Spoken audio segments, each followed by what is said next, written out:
सभी दोस्तों को नमस्कार। दोस्तों, आपने एक मुहावरा तो हमेशा सुना ही होगा, 9 नित्य और 12 सिद्ध। जी हाँ, ये मुहावरा आप सबने सुना होगा, खूब सुना होगा। लेकिन आज मैं आपको एक ऐसा रहस्य बताने जा रहा हूँ जो आज तक आपको किसी साधु, महात्मा या किसी तांत्रिक ने नहीं बताया होगा कि माँ लक्ष्मी को कैसे प्रसन्न करें। उसका एक अचूक टोटका मैं आपको बताऊंगा। अगर आपने अपने जीवन में ये उपाय कर लिया तो फिर जीवन में आपको पीछे मुड़कर देखने की ज़रूरत ही नहीं पड़ेगी। ये मेरी गारंटी है, मेरा वादा है, मेरा दावा है। सिर्फ एक बार इस उपाय को कर लो, पूरे जीवन में कभी आपको आर्थिक संकट झेलना नहीं पड़ेगा। अब आप सोच रहे होंगे कि ये उपाय मैं आपको क्यों बता रहा हूँ, क्योंकि दोस्तों जीवन का कोई भरोसा नहीं है, कब क्या हो जाए। तो मेरे मन में ये विचार आया कि क्यों ना मैं इस उपाय को आप सबको बताऊं, शेयर करूं, जिससे आप सबको भी इस उपाय का पता चले और माँ लक्ष्मी को प्रसन्न करने का जो टोटका है वो सबको लाभ पहुंचाए। आप सबको मैं 9 नित्य 12 सिद्ध करने का जो तरीका बता रहा हूं, तो दोस्तों आप सबको करना क्या है इस उपाय के लिए मैं बताता हूँ। आप सबने झाड़ू तो देखी है, हमारी माता बहनें सभी झाड़ू लगाती हैं, झाड़ू के बारे में सुना होगा। वो माँ लक्ष्मी का रूप माना जाता है, झाड़ू को माँ लक्ष्मी का रूप माना जाता है। और आपने बहुत सी वीडियो देखी और सुनी होंगी कि इस झाड़ू को इस दिशा में रखो, उस दिशा में रखो, यहाँ रखो, वहाँ रखो, नहीं जाने कितनी और अलग अलग बातें। लेकिन आज जो उपाय मैं आपको बताने जा रहा हूँ वो सबसे अलग है और 100% कारागार है, 100% कारागार है, 100% कारागार है।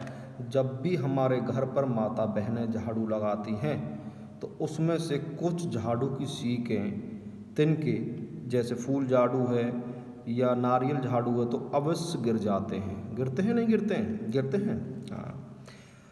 तो ये फूल झाड़ू जो या नारियल झाड़ू के जो तिनके हैं, हमारे दफ्तर में या फिर गली में या फिर स्वीपर झाड़ू लगाता है वहाँ पे तब ज़रूर गिरते हैं। और हम जल्दबाजी में क्या करते हैं कि उन सबको अनदेखा करके चले जाते हैं और वो रास्ते में घर या दफ्तर में आसपास यूं ही पड़ी रहती हैं, जिससे माँ लक्ष्मी का अपमान होता है। जिससे क्या होता है?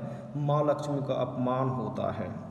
उनके ऊपर दिन भर गाड़ियाँ चढ़ती हैं, लोगों के पाँवों तले कुचले जाती हैं और इनकी तरफ कोई ध्यान नहीं देता। अब आपको करना क्या है दोस्तों? अब आपको करना क्या है? अब मेन मुद्दे पे आते हैं। आपको वो सीकें या झाड़ू के तिनके आते जाते समय जहाँ भी नजर आएं उनको यथास्थान पर उठाकर रखना है, या फिर उनको उठाकर ऐसी साइड में लगाना है, ऐसी जगह रखना है ताकि वो ना किसी के पैरों के तले कुचलें और ना ही किसी गाड़ी वगैरह के नीचे आए।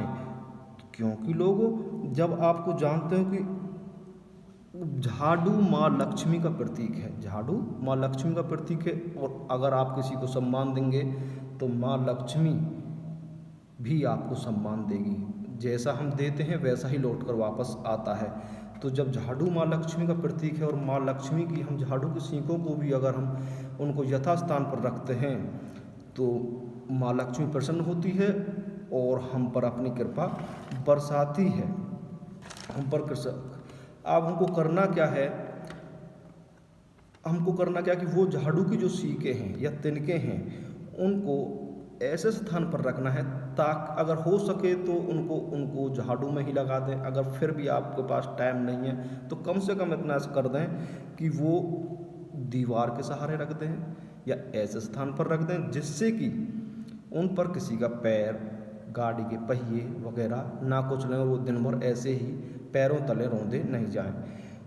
माँ लक्ष्मी आप पर अपनी कृपा बरसाएगी, इतनी प्रसन्न हो जाएगी माँ लक्ष्मी, इतनी प्रसन्न हो जाएगी कि फिर आपको जीवन में कभी आर्थिक संकट नहीं आ सकता।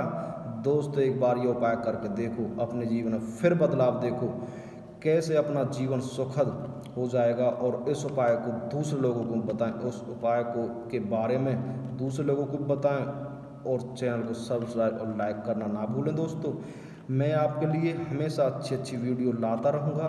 आपका अपना ब्रज बिहारी ऑलराउंडर। तो दोस्तों इस टोटके को अपनाएं और जीवन को खुशहाल बनाएं।